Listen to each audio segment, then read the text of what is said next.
Welcome to Candid Catholic Convos, a program brought to you by the Catholic Diocese of Harrisburg. Our mission is to humanize the Church and help you to grow in your faith, love, and understanding. I'm your host, Rachel Trochet, a cradle Catholic who's only human and struggled with faith on more than one occasion. Each week, you'll hear engaging, down-to-earth interviews and actionable strategies you can implement into your life with ease to help you grow closer to God. If you're ready to open your heart and step fully into the person God created you to be, then you're in the right place. Let's get started. Hello, and welcome to another episode of Candid Catholic Convos. 1 year ago today, hundreds of people gathered both inside and outside St Patrick Cathedral in Harrisburg to witness the installation of our diocese's 12th bishop, Bishop Timothy Sr. When I tell you these services were tremendous, I don't even think that's doing them enough justice. They were awe-inspiring. To see so many priests and bishops, religious and lay faithful, even those from other faiths, all under one roof, with the walls trembling from the powerful vocals of the chorus was truly breathtaking. And since then, Bishop Sr. has jumped into his role with both feet. He's visited all the corners and counties of the diocese, beginning with masses in all 10 of the diocese deaneries last summer to introduce himself to the faithful and to get to know them, as well as making visits to the diocese's 6 high schools and a number of its elementary schools. Today, we have the honor and privilege of sitting down with Bishop Sr. to reflect on his first year as Bishop of Harrisburg and to look ahead at his vision for the future of our diocese. Bishop Sr., welcome back to Candid Catholic Convos. Happy 1 year anniversary. It's always an honor and a privilege to have you here with us, especially on such a big occasion. So welcome. Thank you so much. It's great to be with you. So it's now officially been 1 full year since your installation as the 12th Bishop of Harrisburg, and you've been very, very busy. You've really jumped in with both feet to this role. Mm-hmm. What do you think has made the biggest impact for you over the course of this first year? It's really just getting out into the communities and the parishes and getting to know the diocese. For me personally, that's been very enriching. Getting to encounter people to see, first of all, the devotion, the strong faith that we have throughout the diocese. People are very, very committed to their parishes, committed to their schools, and committed to living their faith very actively, vibrantly. And of course, I understand that they're the people that I meet because they go to Mass and they're practicing their faith, of course. But very engaging, very welcoming, and anxious to live their faith in a visible way. And I see that everywhere I go in the diocese. I enjoy celebrating the Eucharist in the parishes. Pretty much everywhere I go, the liturgies are celebrated very beautifully, and there's just a lot of warmth and energy, positive energy, grace, that's manifested. So I know I'm very blessed to be among such good people everywhere in the diocese, and to be the bishop is a very humbling but very, very rewarding responsibility. I love that, and I definitely, as somebody who I was born in southern Jersey, and then we moved out here. And then I went back to Philly, and then I came back. It's definitely a bit of a culture shock, I would say, but it's in a good way. Like I did definitely feel like a lot of warmth coming back to the Diocese of Harrisburg and kind of like making this my home now. So I think that that's wonderful that you are experiencing that as well. Seeing as you're introduced everywhere you go, and you have had several roles leading up to this one. Previously, you served as an auxiliary bishop of the Archdiocese of Philadelphia, and you had several roles within that. What is the difference between an auxiliary bishop and your current role as Bishop of the Diocese of Harrisburg? Well, yeah, that's a good question. I was an auxiliary bishop for 14 years in Philadelphia. And I guess the big difference is that, my boss is the Pope now, whereas before as an auxiliary bishop, there was always an archbishop. I had the great privilege as an auxiliary bishop of serving with 3 different archbishops of Philadelphia: Cardinal Justin Regali, Archbishop Charles Chaput, and then most recently Archbishop Nelson Perez. So there was always somebody else that where the buck would stop. So that's obviously the main difference, that I have this position. I certainly work very closely with all of them. And I guess one of the big differences for me personally is that This is more explicitly pastoral, less administrative. I more than 30 years ago, I was assigned to graduate studies at Boston College in social work and business administration. And in 1992, after I graduated from BC with those degrees, I came back to work in administration at Catholic Charities. And I was in that for 12 more years. And it was wonderful, it was rewarding. But I was an office priest. Wonderful work. I've to come to be able to serve the church's works of charity. And in those years, I was primarily working on behalf of Cardinal Anthony Bevilacqua, who was very supportive of Catholic Charities and the work that we were doing in Catholic healthcare. There was a lot of change during those years and stress and reorganization, restructuring among the Catholic Charities and Catholic healthcare ministries in the Archdiocese. I was very much a part of that. And Cardinal Bevilacqua was also, we expanded our services. So there's a lot of fruitfulness to it. But I commuted every day and had my briefcase. And then I was made vicar for clergy, which also was under Cardinal Regali for 5 years. I worked in priest personnel in those years 2004 to 2009. And then I was made an auxiliary bishop. In my first 3 years, I was the vicar general for the diocese, through the Archdiocese of Philadelphia. Again, that was probably the most administrative responsibility I had in all those years. I was pretty much desk bound, but I was, much to my surprise, though, I was then given the opportunity to become the rector of St. Charles Borromeo Seminary, and the assignment from Archbishop Chaput. And I was then so for 11 of my 14 years as a bishop in Philadelphia, I was working on behalf of the seminary, and that was very pastoral, just an awesome opportunity to work with young men in discernment for the priesthood. I also oversaw the promotion of vocations.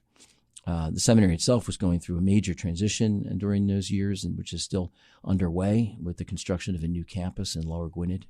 But it was still primarily working with young men, accompanying them, and with the faculty and the staff to prepare them to be priests, and also our permanent deacons and our graduate school as well. So I would say that becoming the Bishop of Harrisburg, takes all of those experiences and sort of lays them out for me and says, okay, I really feel like the Holy Spirit was saying to me, this is what I was getting you ready for, because I take pieces of all of those assignments and work that I've been able to do and have had the opportunity to do, and I bring it all to Harrisburg. And I would have to say, I can see the hand of God and God's graces in those years that are help me in my work as the Bishop of Harrisburg right now. So it is a different role. It's a different responsibility to be the father of the diocese, and I take it very seriously. I'm obviously very humbled by it, but it is also very, as I said earlier, very rewarding, and I can see that God was preparing me. I love that you mentioned being able to bring all this varied experience and put it to use. We've talked in previous episodes with other guests, especially lately. It just kind of seems to work out this way. God knows what He's doing, and we might not be able to see it when it's happening, but later we look back and we say, oh, I get it now. I see the steps. I see how all of this was preparing me for this thing. Like, if I hadn't had those experiences, I may not be in the spot where I am now to really throw myself into it. Right. And that helps, because when I was appointed to Harrisburg, I had just turned 63. And my classmates from high school are getting ready to retire. Some of them have already retired. And here it is, I'm taking on the biggest responsibility of my life. So I try not to focus too much on that, although sometimes the creaks in my knees and my lower back remind me of that. But that's because I ran for over 30 plus years. Oh, and my goodness. I think that probably took its toll, plus the stress of sitting at the desk. But I can see God guiding. God, the providence of God has brought me here.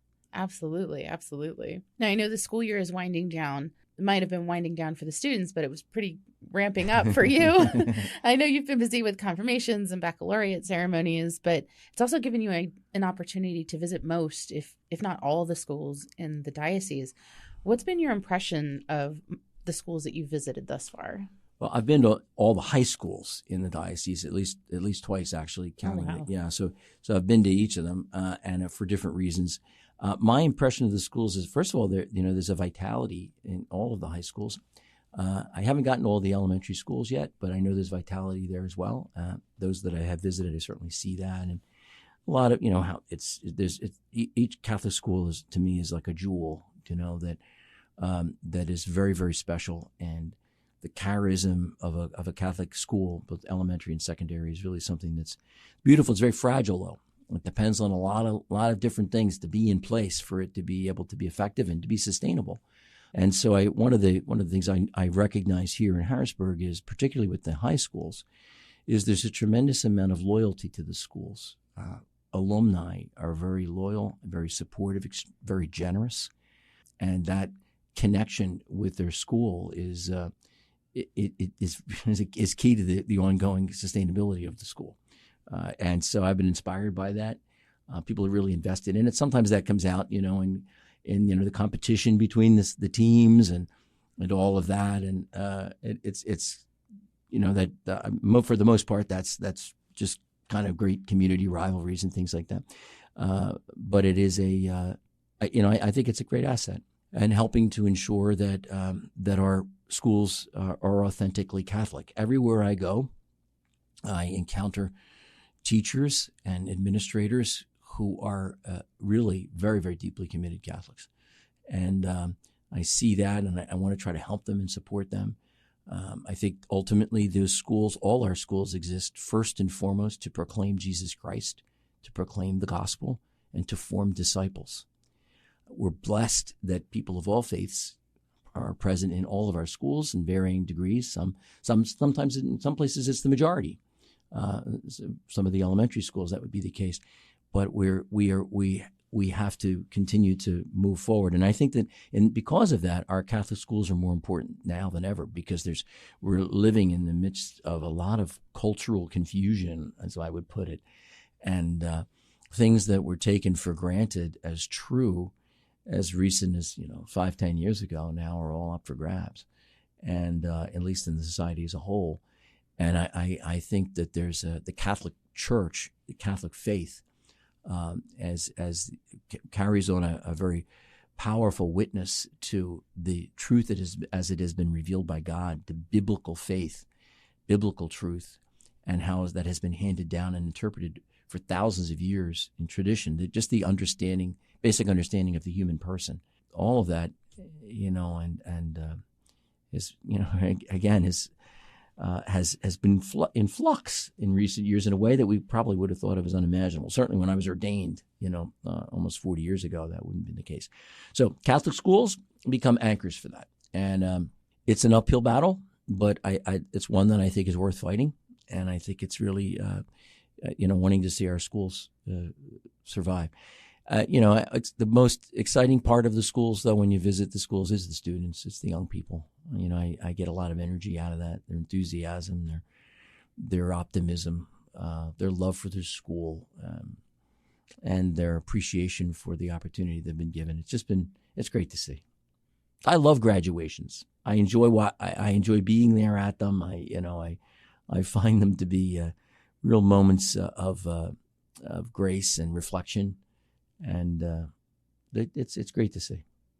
It really is. Catholic school is it creates such a strong foundation, I think, especially like you were saying in these times of flux where you don't really, it can get confusing to know where the truth is, but we can always go back to the Catholic faith, especially if that strong foundation has been sent by especially by these teachers who, in my eyes, are saints, because I could never do what they do. They have the extreme amount of patience, and when I was growing up, really instilled some values in me that carry on to this day. And then when I went to public high school, I could see, like we were talking about, that staircase of God was setting me up with that foundation to have a successful experience for the rest of my life. And now as a parent, that's part of the reason why I chose Catholic school for my boys, because I wanted them to have that firm foundation, which the schools in this diocese do such an excellent job of setting that foundation for students that just carries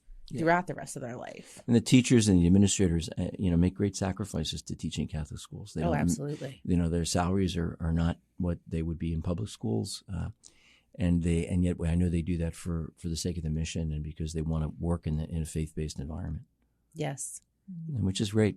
It's, it's irreplaceable. It really is. And it's such that extra bit of heart and passion that they bring to the role. I love that. Right. One of the things I also note in our high schools, in varying degrees, but it's happening in all of them. In the high schools in particular, I see this notion that faith formation is not first and foremost a course, or for which you get grades. Right. We do that. We teach theology. We teach religion class, and there are tests and there are grades, and we give religion awards. Faith formation is was Pope Benedict that spoke so beautifully about this. It's an encounter with a person, the person of Jesus Christ. It's coming to meet him and to know him. That's why, in our schools, the retreat programs, the campus ministry programs are very, very important. In some ways, more important than the theology classes, because without the encounter with Christ, without coming to know Jesus Christ in a personal way, a lot of the theology doesn't make any sense. I mean, you can logically reason to some of our moral teachings through natural law and understanding what we're doing, and even obviously to come to the reason to the existence of God. But what really gets you through the difficult decisions and the choices in life is believing in Jesus and knowing his love for you and that relationship setting the direction of your life. So I really want our schools to be able to be, when I say proclaiming Jesus Christ, I don't mean just teaching about this man that walked the earth 2,000 years ago. It's about meeting him now and coming to know him and love him and know his love for you, and let that make all the difference in the world, because it does. Yeah, absolutely. And you mentioned a campus ministry program and being able to encounter Christ through these experiences. I kind of want to build on that a little bit, because we do offer a lot of other ministries for parishioners to know and love. We offer the annual men's and women's conferences. But then this year we were able to introduce several new ministries, such as Life Giving Wounds or Young Catholic Professionals and St. Paul Street Evangelization. Moving into your second year and beyond, are there plans to grow these ministries or add additional ministries to continue to serve the diocese? Well, I just want to affirm that the work of Catholic Life and Evangelization, the Secretariat, they're doing a great job of finding new ways to meet people where they are and to support them and accompany them in their faith. And I'm very delighted to see initiatives like Young Catholic Professionals, and it's so important. We have a lot of young adults in our diocese, and I've gone to 2 or 3, and I've got another one coming up, Theology on Tap, and the young adult groups that are throughout the diocese, to meet young people and to be able to encourage them in their faith. But again, getting back to that same theme with regard to encounter with Christ, and meeting Jesus, there are a couple of things that I'm beginning to see that I want to sort of amplify is the opportunity for the Fellowship of Catholic University students to come to Shippensburg University. Focus is what they go by. Focus, Fellowship of Catholic University students. They're in colleges and universities over 100 and maybe close to 125, 130 campuses all across the country, where you have college graduates who are trained and formed by Focus to be missionaries on college campuses for usually 2 years.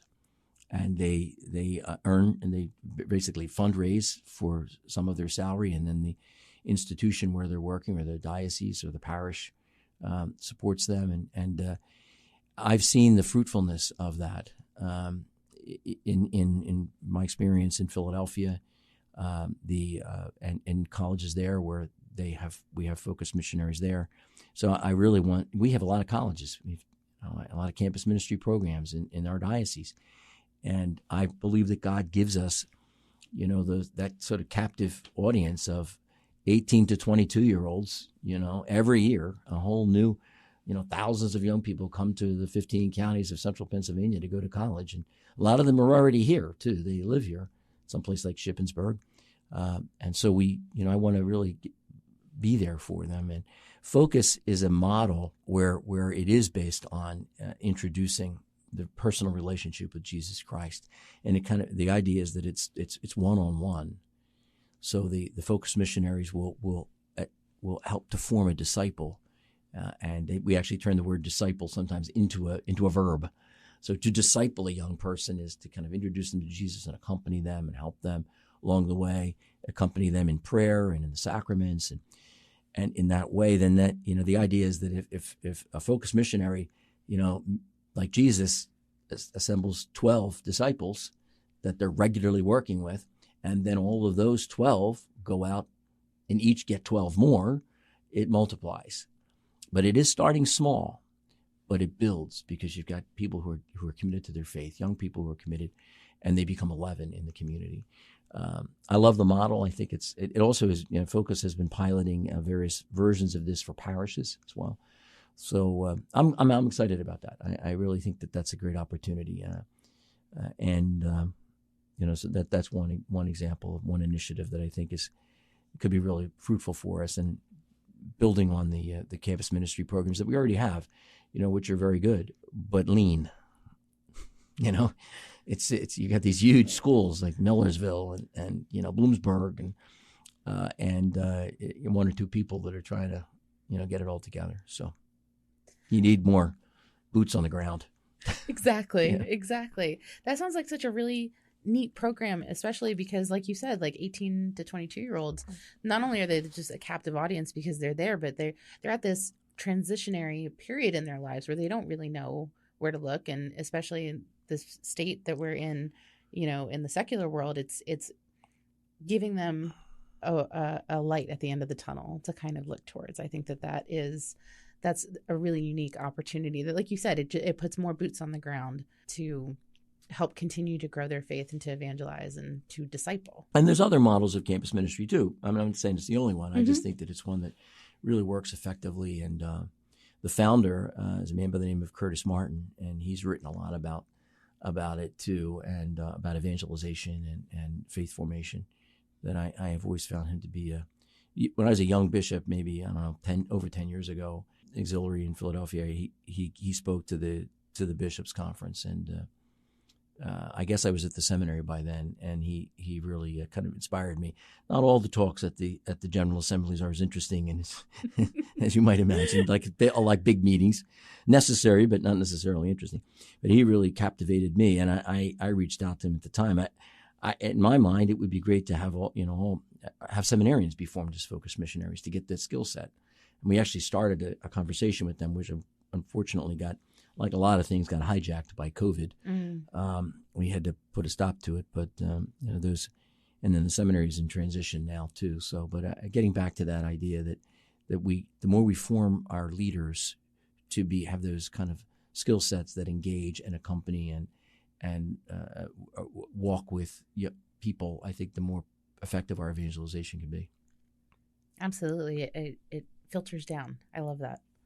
And just recently, in addition to everything else that you've been doing, we celebrated the 8 Days of Eucharistic Joy in conjunction with the National Eucharistic Revival. And in a couple weeks, you'll be leading a pilgrimage to Indianapolis for the National Eucharistic Congress. Talk to me about some of your takeaways or favorite events from the 8 Days of Eucharistic Joy and what you're looking forward to in this upcoming pilgrimage. Why is this significant in the life of the church? First, I want to say thank you to all of those who were involved in planning the events of the 8 Days of Eucharistic Joy in the diocese. A lot of behind the scenes work happens, and to bring people together around this central mystery of our faith, the presence of Jesus in the Eucharist. We're never more fully Catholic than when we're celebrating the Eucharist together, when we are in that community, we're the body of Christ. It's the primary school of loving, and as Pope St. John Paul II wrote, that we learn how to be disciples. We're formed and configured to the likeness of Jesus through our reception of his precious body and blood. And sure, that's expresses itself in all kinds of ways, but that's where that Sunday Eucharist is so important.